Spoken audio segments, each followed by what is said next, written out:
नमस्कार दोस्तों, आज हम एक बेहद ही संवेदनशील और दर्दनाक घटना के बारे में बात करने जा रहे हैं जिसने पूरे देश को झकझोर कर रख दिया है।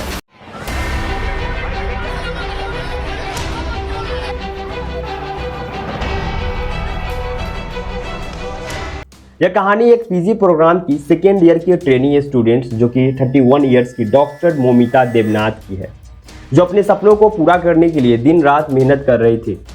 तारीख है 9 अगस्त की रात। कोलकाता के आरजी कर government medical college and hospital में 36 घंटे की लंबी शिफ्ट के बाद वह सेमिनार हॉल में आराम करने के लिए जाती है, लेकिन उसके कुछ ही घंटों बाद उसके घर वालों को एक फ़ोन आता है जिसने उनकी ज़िंदगी बदल कर रख दी। फ़ोन में बताया गया कि उनकी बेटी ने सुसाइड कर ली है।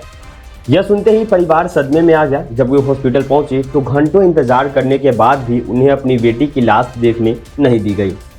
3 घंटे सेमिनार रूम के बाहर खड़े रहे। जब आखिरकार पिता ने अपनी बेटी की लाश देखी तो वह दृश्य बेहद भयावह था। उनकी लाश को दोनों पैर बेड के दोनों अलग अलग दिशाओं में थे। ये जो हादसा हुआ है 9 अगस्त करीबन 10:30 बजे, मेरे पड़ोसी को मैं चीखते बिखलाते हुए रोते हुए मुझे वो लिपटती है और कहती है कि सब कुछ ख़त्म हो गया। मैंने कहा क्या हुआ? नहीं, मेरी लड़की ने सुसाइड कर दिया है, ये खबर आई है हॉस्पिटल से। मैंने कहा सुसाइड? किसने कहा, कैसे? बोले नहीं, उन्होंने कहा कि ये सुसाइड हुआ है। वहाँ हमको 3 घंटा खड़े रखा। एक पेरेंट्स जिनकी बच्ची 31 इयर्स ओल्ड की ऐसी ख़त्म हो जाती है, उनको 3 घंटा खड़ा रखा और ये हाथ जोड़ती रही। माँ बाप हाथ जोड़ते रहे, हमें एक बार दिखाओ, हमारी बच्ची का मुंह एक बार दिखाओ। पोस्टमार्टम रिपोर्ट में जो खुलासा हुआ वो और भी चौंकाने वाला था। पोस्टमार्टम रिपोर्ट में बताया गया कि पीड़ित की आंख, मुंह और जननंगों से खून बह रहा था। उसके शरीर के गहरे घाव थे जो सेक्सुअल वायलेंस और प्रताड़ना का साफ संकेत थे।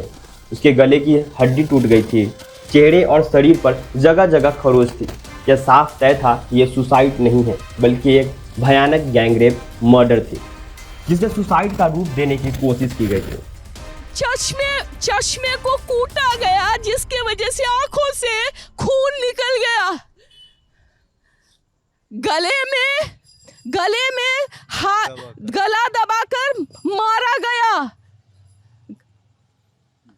और पूरा ये जो मैं बोल रही हूँ ये पूरा पोस्टमार्टम रिपोर्ट में वायरल हुआ है। आप लोग कृपया देखिए, ये कोई मनगढ़ंत नहीं है। इस घटना के बाद पूरे देश में हंगामा मच गया। सरकारी हॉस्पिटल के डॉक्टर्स ने स्ट्राइक कर दी और दबाव में आकर हॉस्पिटल के जो प्रिंसिपल था उसने इस्तीफा दे दिया। लेकिन यहाँ पर एक रहस्यमयी मोड़ आया। इस्तीफा के 9 घंटे के भीतर ही उस प्रिंसिपल को एक दूसरे कॉलेज में नई पोस्टिंग दे दी गई। लोग सवाल उठाने लगे कि इतनी जल्दी उसे नई रिस्पॉन्सिबिलिटी क्यों दी गई और क्या इसका संबंध किसी उच्च पदस्थ और ऐसे व्यक्ति से है, कह सकते हैं ऐसे कोई पॉलिटिक्स से है जिसका जो तबादला होते ही एक नया पोस्ट दे दिया गया। यह सब यहीं पे खत्म नहीं हुआ। घटना के कुछ दिनों बाद ही उसी डिपार्टमेंट में अचानक से रिनोवेशन का काम शुरू हो गया जहां यह भयानक कांड हुआ था। कई लोग का मानना यह है कि कंस्ट्रक्शन कार्य सबूतों के साथ छेड़छाड़ करने के लिए किया गया था ताकि असली दोषियों को बचाया जा सके। हालांकि आपको पता होगा कि कोई क्राइम सीन को सील कर दिया जाता है तो इसकी परमिशन कौन देगा? कोलकाता पुलिस की भूमिका पर भी सवाल उठाए जा रहे हैं। पुलिस ने दावा ये किया है कि उन्होंने कभी यह नहीं कहा कि पीड़ित ने सुसाइड की है और उसके अंतिम संस्कार में परिवार की सहभागी थी। लेकिन यह सवाल बना हुआ है कि प्रिंसिपल को इतनी जल्दी नई पोस्ट कैसे मिली और हॉस्पिटल में चल रहे कंस्ट्रक्शन का जिम्मेदार कौन है? इस पूरे घटनाक्रम ने पूरे देश को झकझोर कर रख दिया है और कोलकाता हाई कोर्ट ने भी इस मामले को गंभीरता को देखते हुए सीबीआई को सौंपने का आदेश दिया है। उम्मीद है कि सीबीआई इस मामले में निष्पक्ष जांच करेगा और दोषियों को जल्द से जल्द सजा दिलाने का सफल होगा। सीबीआई ने अभी तक 4 डॉक्टर्स को समन किया है और 19 लोगों को अरेस्ट किया है कोलकाता पुलिस ने, जो कि हॉस्पिटल वेंडलिज्म यानी कि तोड़ फोड़ करने में जो जिम्मेदार थे। उम्मीद है कि जल्द से जल्द इन्हें न्याय मिलेगा। वापस आते हैं हॉस्पिटल के सेमिनार रूम की बात करें तो जहां पर रेप हुआ था और वहाँ पे सीसीटीवी भी नहीं था। लेकिन उस जगह पे पुलिस को एक ब्लूटूथ हेडसेट मिलता है जो कि उस सस्पेक्ट्स जो थे उन लोगों से कनेक्ट करने का कोशिश किया, तो उसमें से एक कोलकाता पुलिस के वॉलेंटियर संजय रोल से कनेक्ट हुआ था। A Bluetooth headset helped Kolkata police crack a murder case. Sanjay Roy was accused of raping and murdering a 31-year-old on-duty doctor in Kolkata. Worst part ये है कि इस सस्पेक्ट्स के खिलाफ कई एलिगेशन थे, जैसे कि एक्सटोर्शन, इंटिमिडेशन और threats against women, assault on his on pregnant wife. एक और था मोलेस्टेशन ऑफ फीमेल डॉक्टर जो कि इसी हॉस्पिटल का। लेकिन सवाल ये है कि इतनी रात को ये हॉस्पिटल में क्या कर रहा था? न तो ये पेशेंट था और न ही इसका कोई परिजन हॉस्पिटल में था। यह घटना हमें एक बार फिर सोचने पर मजबूर करती है कि हमारे देश में महिला सुरक्षा की स्थिति कितनी दयनीय है और बंगाल में सत्ता में महिला के होने के बावजूद इस घटना को राजनीतिक दृष्टिकोण से देखा गया और पीड़ितों को न्याय दिलाने के बजाय इसे दबाने की कोशिश की गई।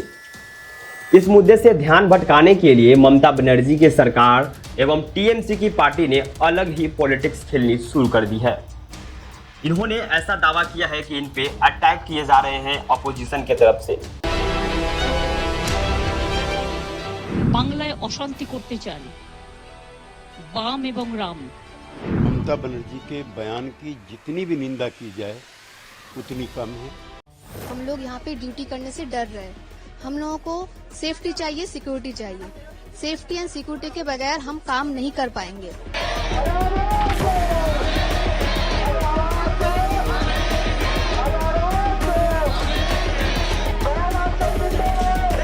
आने वाले टाइम में हम भी डॉक्टर बनने वाले, बट अगर ऐसा कुछ होना है तो हम क्यों करें इतनी मेहनत। दोस्तों ये जरूरी है कि हम सब मिलकर ऐसे मामलों की आवाज़ उठाएं ताकि किसी भी बहन बेटियों के साथ ऐसा न हो। इस पर अपनी आवाज़ उठाएं, हमारी नैतिक जिम्मेदारी है। आइए हम सब मिलकर इसे अन्याय के खिलाफ खड़े हो और न्याय की मांग करें।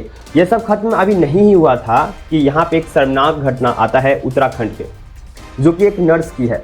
अगर आपको इस पे डिटेल वीडियो चाहिए तो कमेंट करके हमें बताएं और इस वीडियो को ज़्यादा से ज़्यादा लोगों के साथ शेयर करें। हमारे चैनल पे नहीं तो प्लीज़ चैनल को सब्सक्राइब कर लें ताकि आगे आने वाली जो अपडेट है आपको मिला करे। Justice for Moumita Debnath.